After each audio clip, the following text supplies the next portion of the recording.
নমস্কার বন্ধুরা, গৌরব কিচেন থেকে আজ আমি আপনাদেরকে ছোলার ডাল আর লাউ দিয়ে চিংড়ি মাছ দিয়ে রান্না করে দেখাবো। এখানে আমি ছোলার ডাল নিয়েছি 150 গ্রাম, এখানে একটা লাউ নিয়েছি, চিংড়ি মাছ নিয়েছি, কাঁচা ঝাল কেটে নিয়েছি, আদা বাটা, জিরা, গোলমরিচ বাটা, লবণ, শুকনো ঝালের গুঁড়া, ধনে গুঁড়া আর হলুদ গুঁড়ি। এখন আমি কড়াইতে বন্ধুরা দেখুন, আমি এখন চিংড়ি মাছগুলো ভেজে নেব। ঝাল, হলুদ,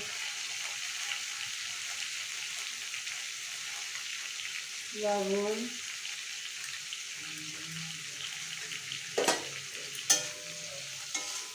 সামান্য জল,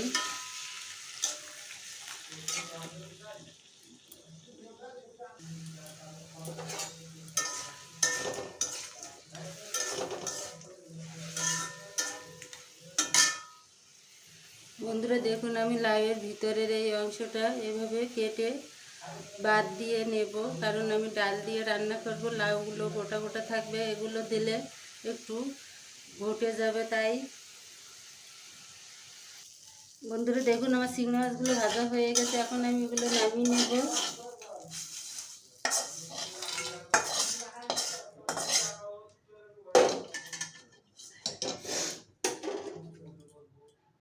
বন্ধুরা দেখুন, আমি লাউগুলো সব এভাবে কেটে নিয়েছি, ভিতরের অংশটা বাদ দিয়ে দিয়েছি। কড়াইতে লাউ দিয়ে দিলাম, এখন জল দিয়ে দেব।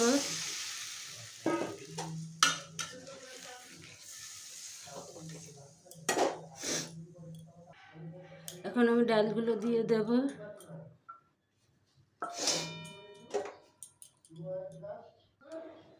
ঝাল দিব,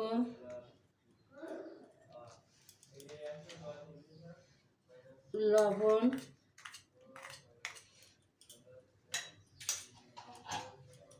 এখন ঢাকা দিয়ে সিদ্ধ করে নেব।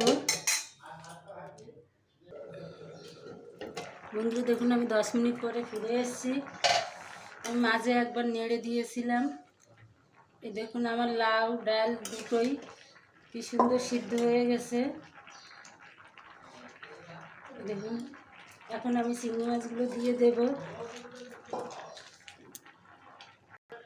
বন্ধুরা দেখুন, আমি এখন এটা নামিয়ে ফোড়ন দিয়ে নেব। কড়াইতে তেল দেব,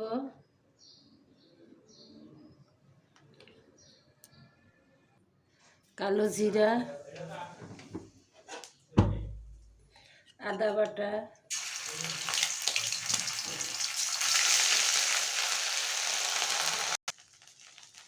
বন্ধুরা জিরা গোলমরিচ বাটা,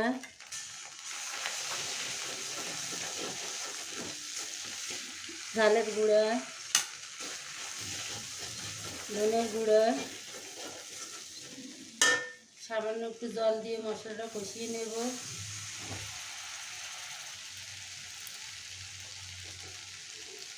হলুদ গুঁড়ি,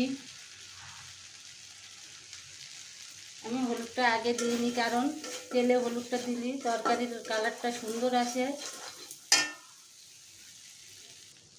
বন্ধুরা এখন আমি তরকারিটা ঢেলে দেব।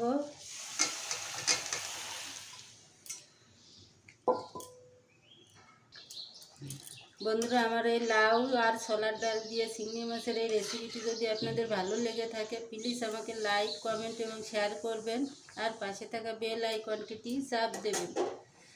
আর যারা আমার চ্যানেলের নতুন সদস্য, তারা প্লিজ আমার চ্যানেলটিকে সাবস্ক্রাইব করবেন। বন্ধুরা আমি আরও 2 মিনিট ঢাকা দিয়ে রাখবো। বন্ধুরা দেখুন, 2 মিনিট পরে ফিরে এসেছি। বন্ধুরা দেখুন, আমার লাউয়ের তরকারিটা কী সুন্দর একটা কালার এসছে। বন্ধুরা আপনারা ডাল দিয়ে লাউ চিংড়ি মাছ রান্না করলে লাউ ঠিক আমার মতন এভাবে কেটে নেবেন, তাহলে লাউয়ের তরকারিটা খুব সুন্দর একটা কালার আসবে। বন্ধুরা দেখুন, আমার তরকারিটা হয়ে গেছে, এখন আমি নামিয়ে নেব।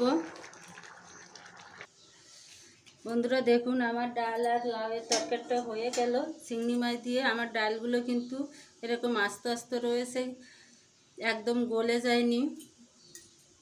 বন্ধুরা আমার এই রেসিপিটি কেমন হলো আমাকে আপনারা অবশ্যই কমেন্ট করে জানাবেন।